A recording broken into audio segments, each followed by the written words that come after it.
We are discussing the story of Mahabharata, and now we are at the most important and the final part of it, the war. And frankly speaking, the Mahabharata, the story is essentially about this war.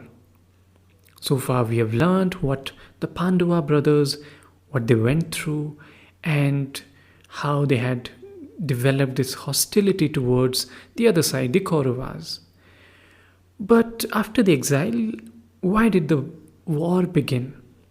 Pandavas had fulfilled the exile condition, and now they had come back to the kingdom of Indraprastha.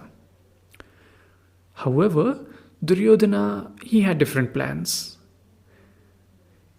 He wasn't willing to concede an inch of land to the Pandavas, and they were claiming their right to the kingdom of Hastinapur.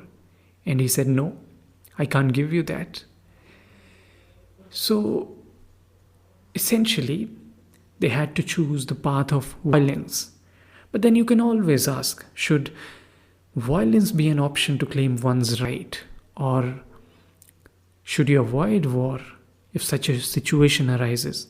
Or is it justifiable to kill another human being for the sake of your own rights, especially if it is about land or material wealth?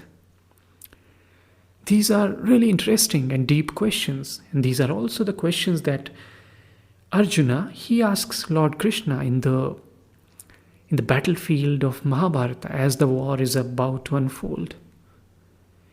And what comes next is some of the most profound wisdom, also known as the Bhagavad Gita. And we will discuss, and I have discussed already some parts of it, but we will discuss about it in the greater detail in future. But so far, what we can see is Krishna teaches him some interesting things, and one of the most important lessons there is to fulfill your duty. For example, your job as a father, as a mother, and similarly as a warrior. As a warrior is supposed to fight. And this is where philosophically Hinduism and Buddhism differ.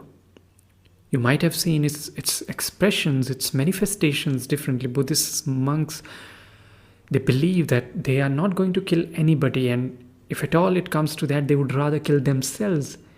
Hinduism, on the other hand, especially this mainstream school of Hinduism, which comes from the Bhagavad Gita, it believes that if you are allowing yourself to get killed in a war, or let's say you are committing suicide, or you're doing these kind of things by being pacifist, then you're also committing violence on yourself.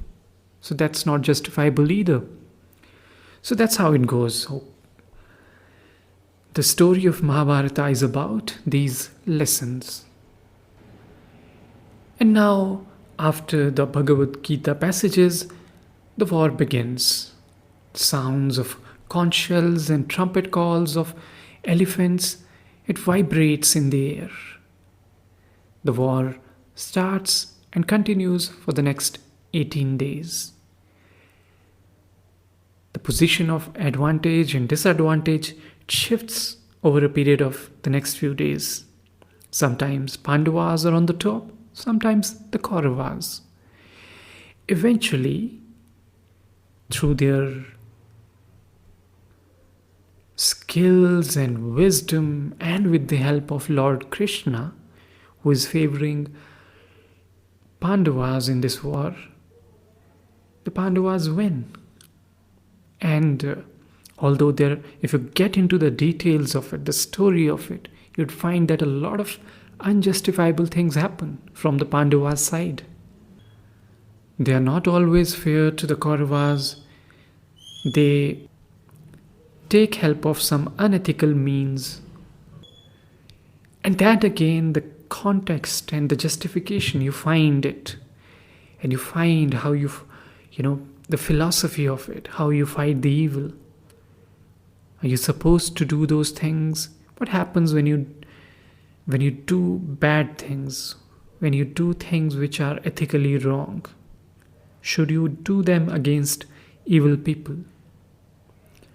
All these questions will naturally arise when you read these passages, and their answers are also provided.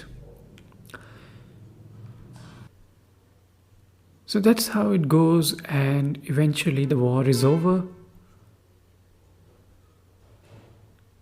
Pandavas, they get their kingdom back, and now they become the rulers of the entire Hastinapur. And then a number of years go by, and in the end, they start their pilgrimage to the Himalayas. And they leave their kingdom behind, and they set out for the final journey. And during this pilgrimage, all these brothers, they die and eventually reach the heaven, where they're going to face the God of justice. And that again, towards the end, is a brilliant conversation where it's almost like the judgment day. They have to answer certain questions, what they did and why they did. Even Lord Krishna, who was in human form for all that while, when he dies, he goes there. And similarly, the Kauravas, the Pandavas, all of them are there. They face this judgment, and accordingly, some of them get into heaven and some not, based on the morality that they have followed and whether or not they did the right things. So that again is a fascinating part of the story.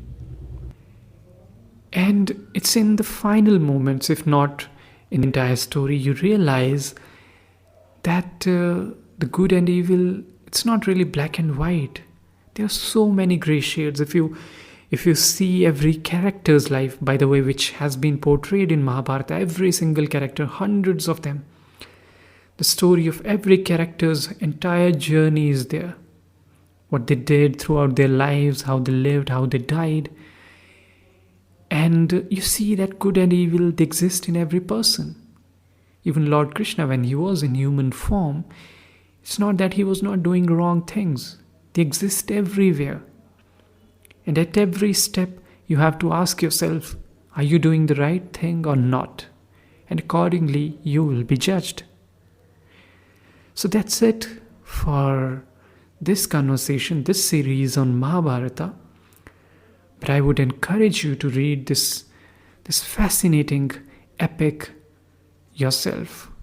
It will take a lot of time, but it depends how much time you can afford, and accordingly you can buy such version which suits your timetable.